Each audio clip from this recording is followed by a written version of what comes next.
This is something you guys have been requesting the hell at it for a long time. It took a lot of time, but I finally found 3 stories that take place during school lockdowns. It was a typical boring day in calculus only. It was Friday 7th period, meaning the week was almost over. And spring break would finally be upon us, so everybody was getting antsy in their seats. I could tell we didn't have a test that day like a lot of my friends did with their other teachers. So our teacher in the middle of class just decided to start playing games with us on Sparkle Calm. He was a very laid-back teacher like that as we were doing some brand logo quiz on Sparkle. I remember the exact moment it happened right after my friend answered a question. I remember the exact answer to Adidas. The dean's voice came through the loudspeaker. He sounded panicked and frantic as he told all the teachers this was not a drill and to go into lockdown. I actually got the chills and I got goosebumps on my arms. As our usually laid-back teacher too seemed panicked as he ran to turn off the lights and ushered us to the back corner of the room. We all sat in silence for about 2 minutes, and then the usual buzzing that came from a panel in the back of the room ceased, indicating that the school must have cut all the power. We all looked at each other, realizing this must be serious. A few more minutes of waiting later, we heard a man screaming at the top of his lungs coming down the hallway. 2 girls in the class actually started crying, which made all of us even more scared as the screaming got closer to the classroom. The lunatic-sounding man started banging on the lockers while screaming, "I'll kill all of you." It was at that moment that I started to fear for my life. My teacher shushed to us as we all looked at each other to see our peers. Reactions, the banging then moved from the lockers to our classroom door. And that's when one of the crying girls screamed, "No." The banging on the door only grew worse as the man started screaming. "Open up." 2 of the girls in the class were crying out loud now. It felt like an eternity that man was pounding at the door, but eventually he finally continued down the hallway screaming like a mentally insane person until we could not hear him anymore. I'd say 10 minutes later though, it felt like half an hour given the situation. The dean came back on the loudspeaker explaining the situation, which was surprising for him to do. He explained that some apparently mentally unstable person entered the building and assaulted the woman sitting at the front desk, causing her to flee. The building screaming, and staff wasn't sure if the man was armed or not. Now this was before the school had cameras or could afford proper security, so the school was wide open to something like this happening. The staff had done a sweep of all the hallways and classrooms and couldn't find him. So the dean instructed the teachers to resume teaching, but to keep all the doors locked and to not let any students leave for any reasons. The most disturbing part, however, is that one of the janitors working the night shift found the man sleeping in one of the storage closets near the back end of the school. And according to rumors that were spread by my peers, sticking out of his pocket was a .44 Magnum. The janitor must have done something stupid to wake him up, for example, leaving the closet door open because by the time a police officer could arrive on the scene, the man was gone. My entire class, as far as I know to this day, has no idea if this man was ever found. But I like to think that right now he's being given the proper help that he needs. My school has 2 lunch periods first. Lunch period is for all 6th graders and some 7th graders. The second lunch period is for the other half of the 7th graders and all 8th graders. The lockdown happened in the beginning of October, the day the lockdown occurred. It was overcast and rainy during the fresh lunch period. I heard 4 loud booms. I personally thought it was thunder, but the entire lunch crowd started screaming. I was thinking those kids were just serious, but the campus security came in and started yelling at people to go into the multi-purpose room, and the kids who were in line buying lunch had to throw out their lunch and come inside. Me and some friends went inside the room, along with a huge group of other kids. Everyone was curious as to what was happening.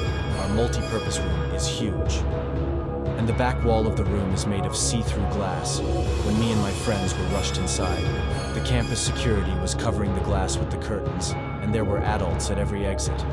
My friend Eric was curious, as well as the rest of us.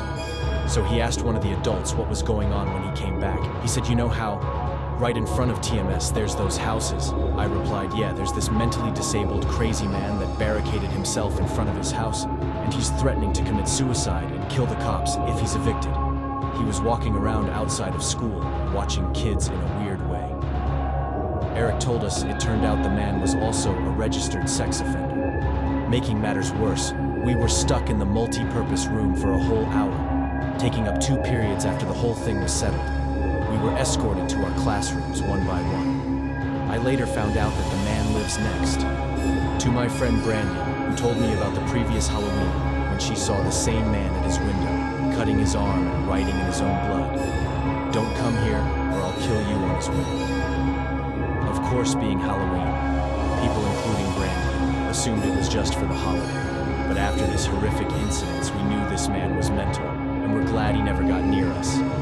I'm 22 years old, fresh out of college, and I recently got a job at my old high school as a sort of computer intern in the school basement.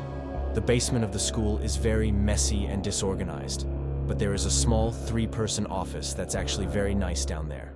It has 3 nice big desks, 2 mini fridges, a flat-screen TV mounted on the wall, and also satisfying air conditioning, a luxury the students and teachers cannot enjoy in the school.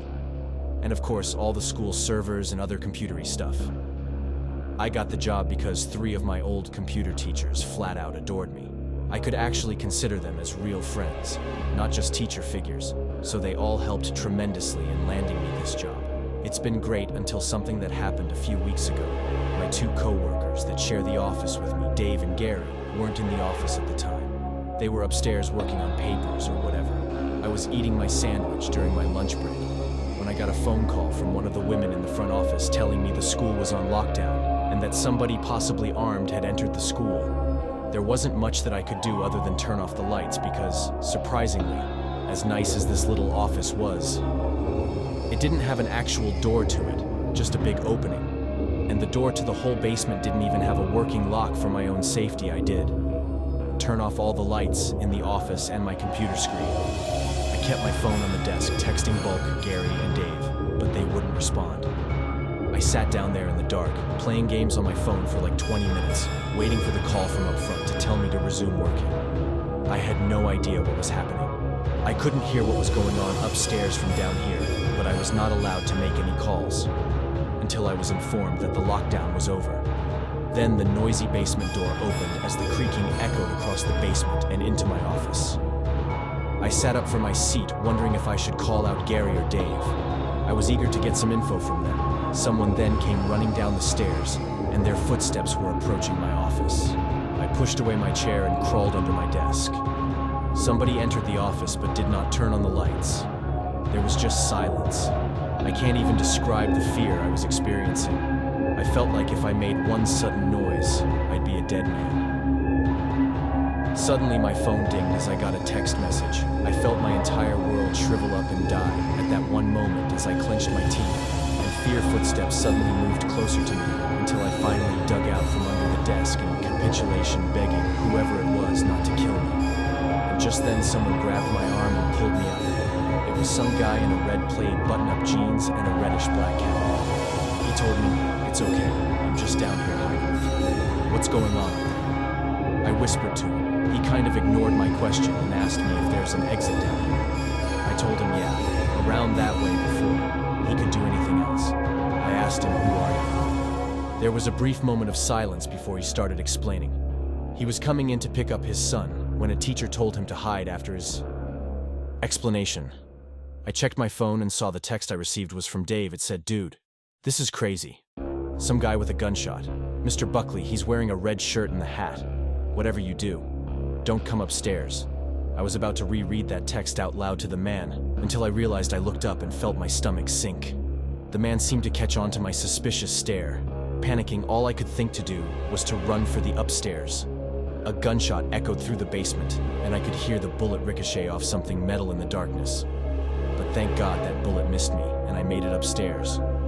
Fortunately, police were waiting at all exits, including the basement exit, and called the man. The second he opened the door, more good news. Our teacher, Mr. Buckley, survived the gunshot. It was later determined that the man and Mr. Buckley had some beef for whatever reason, but that was never revealed. All we know is that Mr. Buckley couldn't have done anything that would have warranted this kind of reaction, and I know that the sound of that gunshot will forever echo in my mind. Join Nightmare, Realm 89 for spine-tingling recounts of real-life horror. And don't forget to like, share, and subscribe for more bone-chilling content.